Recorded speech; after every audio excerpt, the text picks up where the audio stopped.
Marketing Series. We're on session 3 today, and we've got Dave Bassett here about how do your customers think. Dave is from BrandNew, and we are missing a couple of people today, so please don't mind the distraction of them walking in.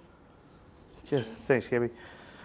Well, first of all, congratulations for getting up at this time of the morning and braving the sleet and the hail. In fact, it is hailing because I could see it on the windows. I don't know whether it's just up this high or whether it's actually at street level, but it's not too pleasant, is it?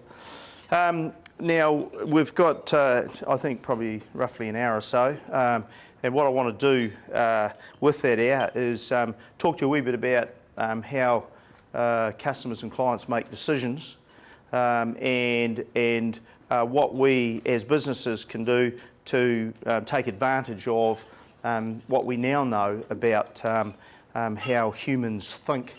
It's always amazed me that you know, we can head off in our various businesses, marketing departments, you know, making decisions about markets, but very few of us really fully comprehend or understand why it is that people make decisions or how they make decisions.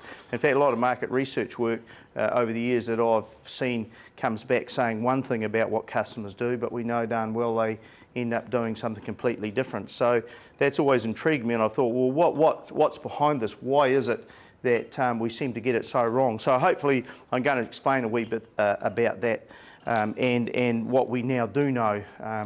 Neuroscience and cognitive psychology has come ahead in leaps and bounds, even in the last 5-10 years. What we now know, not believe, what we now know about the way the brain works and how we think is truly astounding. And it just amazes me that we haven't hooked into this stuff and made more of it. So anyway, let's go for a ride. I want to, my computer's seems to want to do other things. I don't want this to be a monologue, so if anyone's got anything to add or questions to ask, please just leap in.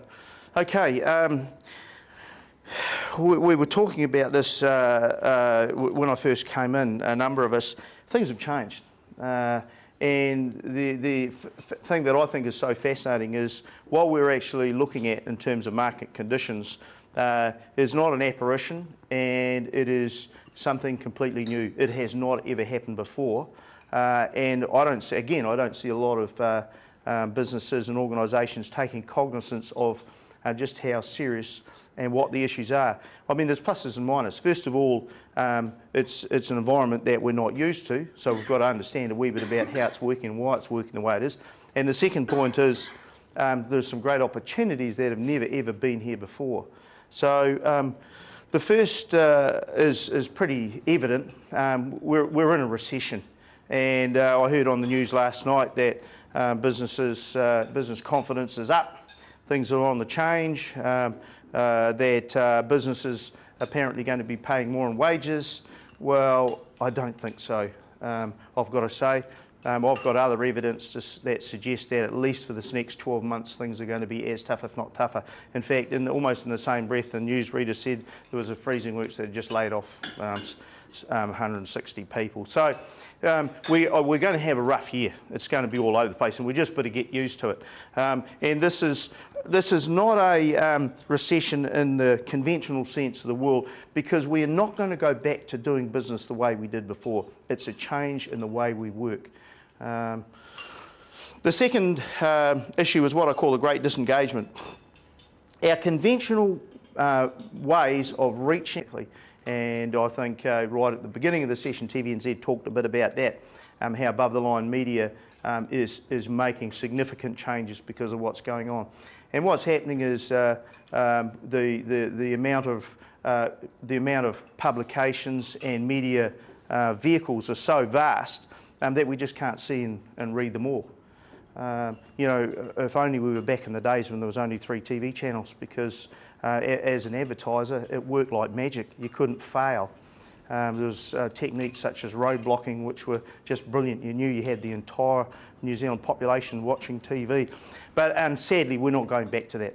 So, and in fact, last week, I have to confess, I didn't make it. I was in Australia, but talk about social marketing. That's another nail in the coffin for that direct route to our customers. So things are changing there where our markets are disengaging.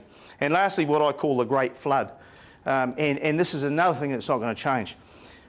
We've got now more products and services than we've ever had before. Every single category has got more competition, more products, more services than ever before. Nobody can have a category to themselves. It wasn't always like that. You know, if you opened a business up 20, 30 years ago, you'd expect to do well. You know, there'd be a market there that would buy your products and services, and one day you'd sell your business. But it doesn't work like that anymore. Anyone that opens a business today, starts a business today and thinks that they're going to be able to sell it, think very, very carefully, because that ain't the case. So these are the problems, but the question is, what are we going to do about them? Okay, does anyone know who this is? He's actually been out to New Zealand. There's a guy called Monty Roberts. Anyone heard of Monty Roberts? They call him the horse whisperer. And Monty figured out that he could break a horse in half the time it took conventional methods, i.e. whips and ropes, which is a pretty cruel way. Has anyone here watched horses being broken in? It's not a pleasant thing to watch. And it's basically thrashing the horse into submission until you can get on it. Now what Monty said is, well, it doesn't have to be like that. If you actually understand how horses think and how they behave, you can actually get them to believe that they want you to ride. And that he does that, and he's a very clever guy. If you ever get a chance to go listen to this guy, it's quite extraordinary. So the thing is, I believe we've got to do the same with brands, products and services. Gone are the days where we can just bash a market into submission, just buy heaps of space wherever and think that that's actually going to do the trick, because it won't, mainly because our wallets just aren't deep enough. But secondly, our audiences are becoming a bit more sophisticated. So the question is, where does business come from? And no matter where I go, I ask this question, people say, where does business come from? What do you think the answer is? It's overwhelmingly the same all the time. Where does your business come from? Yeah, referrals. Yeah, what's that? What do we call that? Word of mouth. Okay. So overwhelmingly people tell that. I mean, anyone here sort of believe that's the same with their business? Yep. So overwhelmingly, business comes from word of mouth. It doesn't matter whether you've got a restaurant, whether you've got a professional services firm, word of mouth, word of mouth. I hear that all the time. So, you know, the question is, do you have a word of mouth strategy? I say that to businesses, what's your word of mouth strategy? And they look at me totally blank. Don't know what you're talking about, word of mouth strategy. Well, if that's where your business comes from, how come businesses don't have a word of mouth strategy? Isn't it extraordinary? All I'm going to ask you to do this morning is think differently, all right? We don't have to think the same, we can think differently. John Wanamaker said once, I know half the money I spend on advertising is wasted, but I can never find out which half. And he said that about 50, 60 years ago. So this problem's been around for a while, and I don't think the answer's been resolved yet. John's dead now, unfortunately, but I'll let him know what the answer to his problem is. Media, in other words, the way we reach our audiences, is really all about profile and awareness, but that's only one half of the equation. The other half of the equation is about meaning and value. And I don't see a lot of that going on. Businesses are hiding their value, all right? That's, if there's an overriding thing I see all the time, businesses hide their value. All right? Because if you can't have one of these without the other. You can't have profile without meaning and value, and you can't have meaning and value without profile. They go hand in hand. You've got to have them both. But we focus on raising profile, thinking that that's actually going to work for us. All it does is create noise. So you don't own your own brand. It resides in the minds of your customers. It's what they think of you. It's not what you think of you. What you think of you doesn't really matter. And the reason for that is you ain't paying the money. You know, the person that pays the price for the products and services is in control. So what they think of you is what counts. What we now know is customers buy emotionally and justify intellectually. All right, most purchasing decisions, including business to business, is emotional. All right, and here's the ratio. It's about 80-20.